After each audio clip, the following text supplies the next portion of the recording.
Good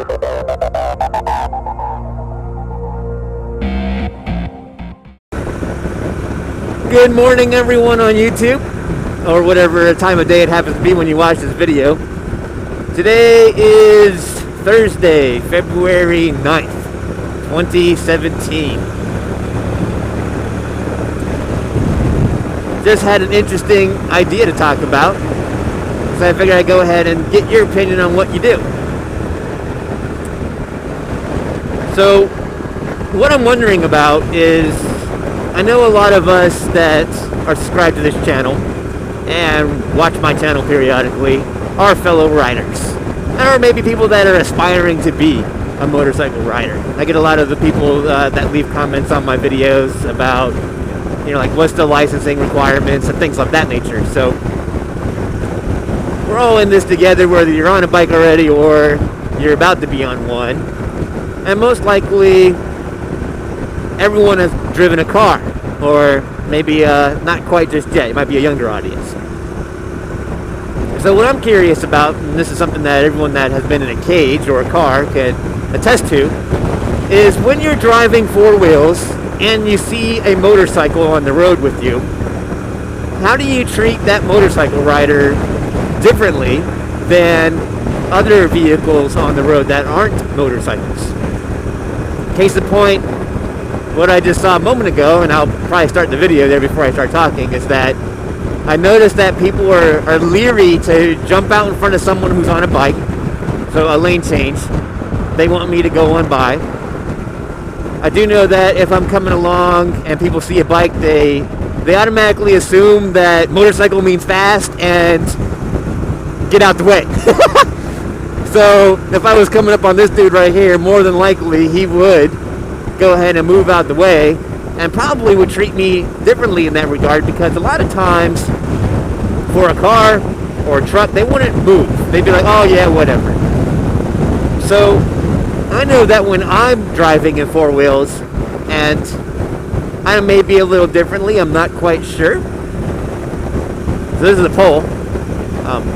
I was riding my motorcycles before I had my car license, because in Georgia it's a little different here, or at least it was when I was 15, 16, and that is that you could get your motorcycle permit right away, and in a short amount of time, there was no delay, you could get your motorcycle license. But if you have a car, you have to actually spend a whole year and a day with your permit. So how's that for a little tidbit? So I've always been on bikes before cars, but I always try to treat fellow riders with the utmost respect, even if I know that they are not a very cautious type and they're just rip-roaring around. I still give them the courtesy of moving out of the way, or, you know, letting them go first, or what have you. I do know that a lot of people, well, I don't want to say a lot. There's definitely a group of the population that when they see your motorcycle, if they're behind you, they leave like this much space, like between me and this guy in front of me. They would leave this much space, like, oh my gosh, that guy on the bike, he's gonna wreck, and I don't want to run over him, so I'm just gonna hang back, way back here. So I see this a lot too, which I don't mind. I actually like having all that much cushion space there if something were to go wrong.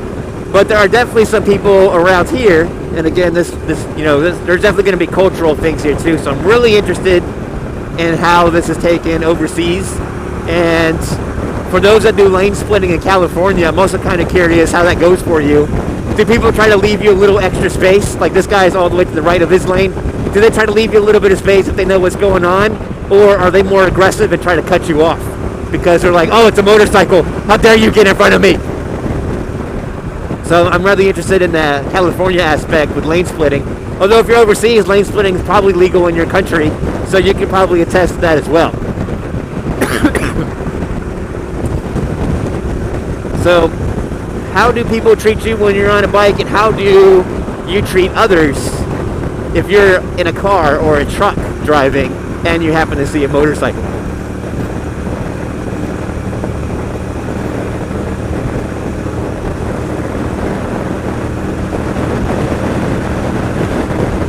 So that'll be the topic for the day.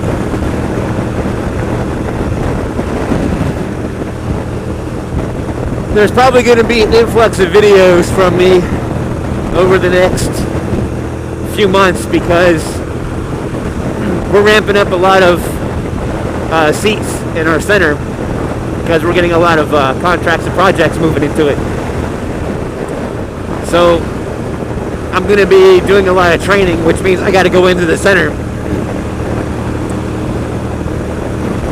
So that'll be good for you guys and me to get more videos out there. Let me know if there's anything in particular you're interested in seeing. I did know that on my video from Monday, I think it was Monday, or it might have been Tuesday, I can't remember. The one I haven't uploaded yet. If I did get my Kriega R30 backpack. It's my first order from Revzilla, so I'm going to see how. There isn't anything wrong with the backpack, so I don't really have any reason to talk to Revzilla yet. But I also got rain gear from there too. I'm still waiting on that. But expect a review here soon of the Revzilla R30. I'm gonna put it through its paces first. I'm wearing it right now. I got my entire laptop bags stuck in that thing, which is really cool. So that way when I get to work, I can just pull my laptop case out and be good to go. I don't really have a desk or a cubicle, just because A, I'm hardly ever there, and B, I do tend to just kind of move around. I'm like a nomad. I tend to squat or sit in different places at work. So, here lately it's going to be the training rooms. So there's that. But yeah, I put my whole entire laptop bag down in there. So that I thought that was kind of cool. It's 50 something degrees for the mean temperature today. It's going to be no rain, 0% chance, which is excellent because, like I said, I was a dummy and I got mold all up in my rain gear. So I ordered new rain gear and I'm gonna definitely put that through its paces. Hopefully I can find some torrential storm that comes through, because I love all these reviews I find on rain gear. No one really does anything involving water. Like, why don't you just get in the rain gear and go turn your hose on and just spray yourself down or something, So then you could be like, oh, well, this is how cool the rain gear is. I'm out here under my garden hose right now just getting slammed with all this water. No one does that. So luckily I've got the helmet cam and I'll be able to wear the rain gear I got, and we'll go through. I'm gonna find hopefully I can get some real nice set of weather here so we can put this through its test, and then we can check out how dry my clothes are when the ride's over. So that's the upcoming plan. I think that'll be really good for anyone else who's looking for rain gear that wants to know about things. My previous set of rain gear, the Frog Togs, the ones that I ruined by myself because of the putting them away when they were wet in my heart.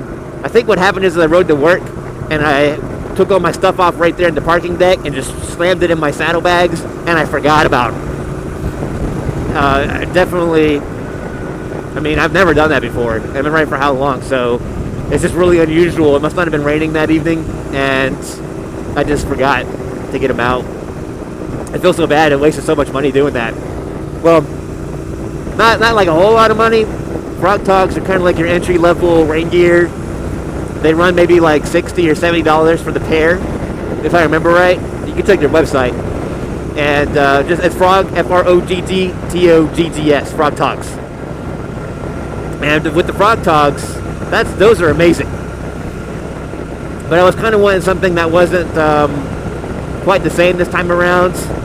And they're gonna the Olympia ones come in orange, so I'm kind of wanting to rock out some orange.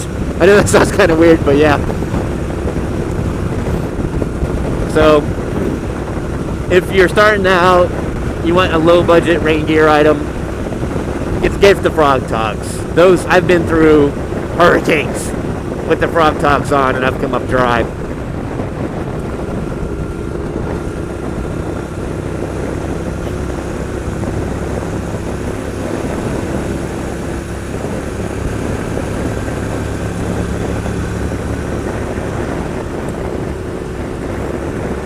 think that's pretty much all I want to talk about today. At least as far as on the ride to work. Maybe I'll come up with something to talk about on the way home from work, since I'll be riding at night. Get some more NC 700X footage in the evening if I get off of work late. I got out of work at like 7 p.m. yesterday. It was crazy. But yeah. So bye, fellow YouTubers. Hit like, subscribe, all that jazz that everyone tells you to do whenever you're watching a YouTube video.